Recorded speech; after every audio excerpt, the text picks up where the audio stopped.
Saludos desde Paraguay. Estoy con Wilson Velázquez. Yo soy José Rojas Ábalos. En esta ocasión le queremos hablar de los pasos para construir un programa. A ver, Wilson, ¿cómo Sí, estás? ¿qué tal? ¿Qué tal a todos? Bueno, comenzamos con pasos para construir un programa. Bueno, el hecho de dar clic para ejecutar un programa en un entorno gráfico o escribir el nombre y dar Enter en un entorno de consola o de texto es extremadamente cómodo comparado con todo lo que tuvo que sufrir el programador para llegar a tan feliz resultado, que el programa funcione.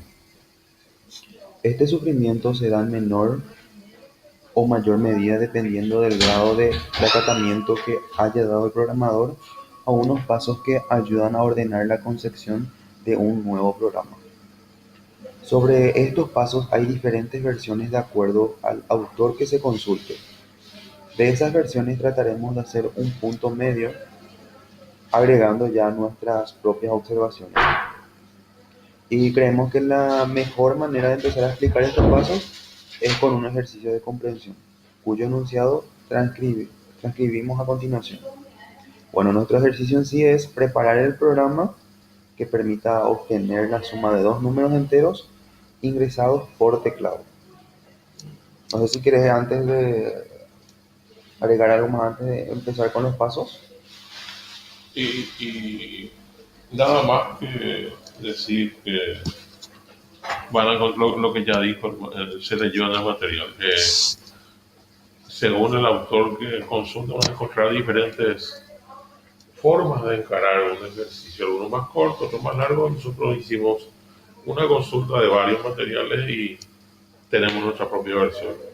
¿Cuál sería entonces lo siguiente? El primer paso sería entonces, ¿no? Asimismo, el primer paso consiste en leer el ejercicio las veces que se necesite para entenderlo claramente.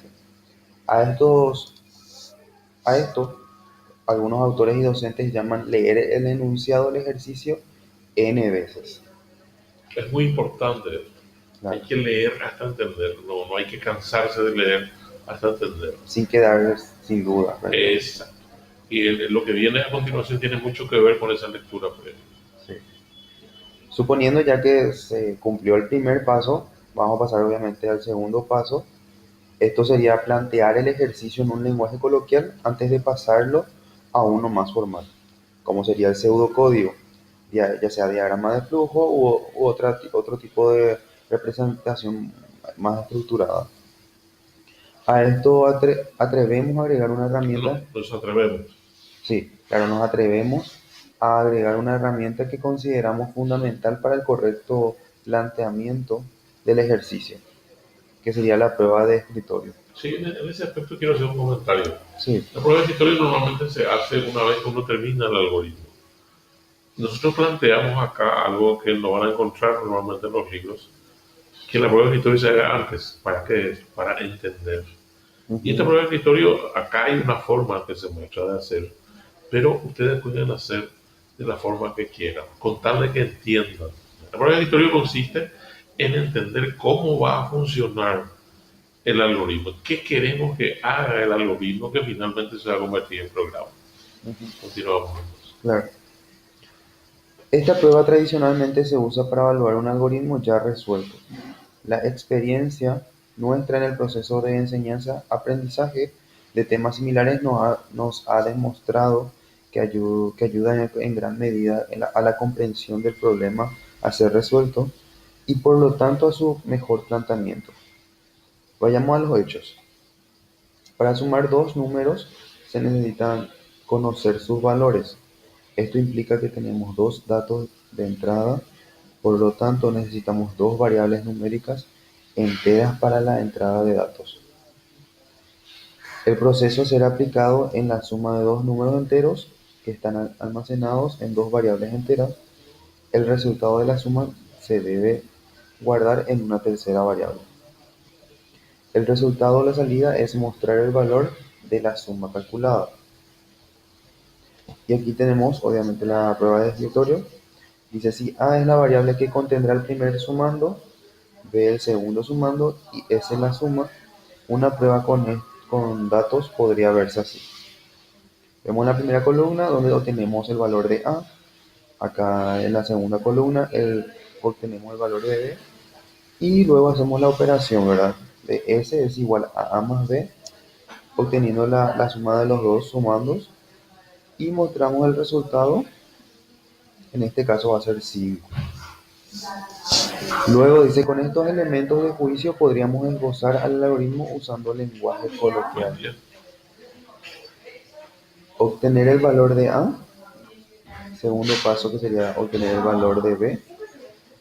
Luego el tercer paso, realizar la suma de A más B y guardar en S. El cuarto paso que sería mostrar el resultado y fin. Ok, acá lo que hay que tener en cuenta es que esta prueba de escritorio que hacemos acá también se le puede llamar planteamiento del ejercicio Sí, con datos, ¿verdad? claro. Este ejercicio es muy simple, pero la importancia de la prueba de escritorio o del planteamiento sube de tono cuando el ejercicio es más complejo aún. Por cuestiones didácticas y de ir aprendiendo paso a paso, estamos mostrando un ejercicio muy simple. Pero cuanto más complejo es el ejercicio, más importante es que se haga el planteamiento de la debida forma. Y por lo que estuvo leyendo Wilson, también ya enumeramos los pasos, digamos, en un idioma coloquial. Sí, Entonces eso ya es una antesala, es un algoritmo de cierta forma, pero expresado más informalmente, sin todavía las reglas de un diagrama o de un pseudocódigo. Continuamos. claro. En el tercer paso ahí vamos a ver ya cómo escribir el algoritmo en una solución en pseudocódigo, ¿verdad?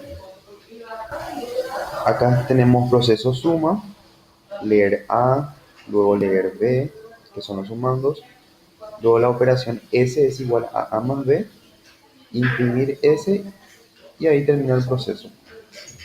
También podemos ver acá en un diagrama de flujo, ¿verdad? Obviamente tenemos el proceso suma, acá leemos A, leemos B, se hace el proceso de suma, o sea, la operación, e imprimimos el resultado. Y tenemos fin de proceso. Luego dice, hemos visto que si trabajamos adecuadamente en el planteamiento, el hecho de escribir el algoritmo en un lenguaje más formal resulta mucho más fácil. Pero aún no podemos estar seguros de que esto funcione. Así que vamos al cuarto paso, que es la prueba de escritorio, ¿verdad? Ok, acá repetimos la prueba de escritorio. Así Lo mismo, que, si en el planteamiento fue correcto, la prueba de escritorio en este punto tendría que pasar sin ningún inconveniente. así Es mismo, repetir la misma cosa, la ¿verdad? misma cosa. Sí. Bueno, luego tenemos el quinto paso, que consiste ya en la traducción del algoritmo a un lenguaje de programación. Y antes que nada vamos a recordar nuestra solución en pseudocódigo, ¿verdad? Que es el proceso de suma, leemos el primer sumando, el segundo sumando, realizamos la operación de suma guardando la variable s y imprimir s. Y tenemos el fin Del algoritmo. Y del ahora, algoritmo en sí. Y bueno, ahora tenemos pasando ya al lenguaje Python, que vamos a ver en el que próximo vamos a video. ver en el próximo video, ¿verdad? Entonces quedamos hasta acá. Así mismo, Gracias, Wilson. Nos vemos en el próximo video. dale.